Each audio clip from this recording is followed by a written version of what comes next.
I'm a public housing tenant in Waterloo in Sydney. My home there is slated to be demolished just like this, and I'm here looking at the waste and it's just driving me to despair. It's just so sad. I can see people's pot plants that are just dumped on the ground. I can see people's gardens that they've worked on for years that are just going to get ploughed into the ground, and all this rubbish going to landfill.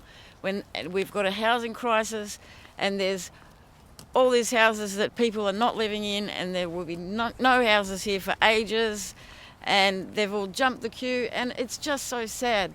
They've just ruined a perfectly good neighbourhood. They're perfectly good buildings. There was a way to keep them, to add to them and get just as many buildings as they could have, and they just ignored it. They're just taking it down. They're just trashing people's lives, destroying the community, scattering them abroad.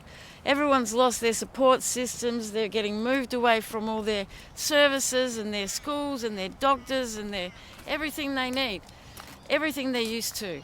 And for what? To build more housing that no one can afford? To give more public land away to private developers so they can make yet more money? It's unbelievable. It's so sad. I don't know how they think they can do it. I don't know why the government is treating people like this. I don't know why they don't want to build public housing themselves. I don't know why they want to give away the small amount of publicly owned land that there is, why they're giving it away to private developers. So is something similar to this happening in New South Wales where you're from? So you live in, your housing estate is in Glebe in Sydney, is that correct? My housing estate's in Waterloo in Sydney. Yeah, Waterloo, sorry, yeah. Yeah, there's another one in Glebe that's not as big. In Waterloo, there's 749 homes at the moment in half the estate that they're planning to demolish for the first stage.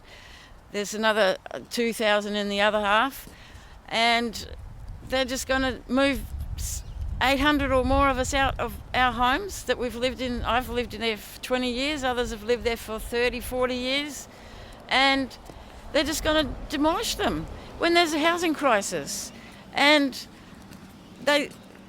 we don't know where we're going to live. We've been living like this for 7 years. We don't know where we're going to live. We've been wondering this for 7 years. We don't know when we have to move. We've been wondering this for 7 years too.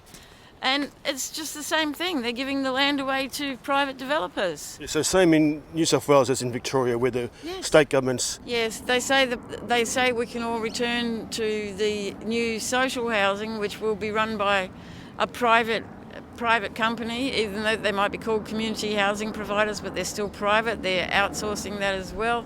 They're just wiping their hands of us. But we don't know if we can come back.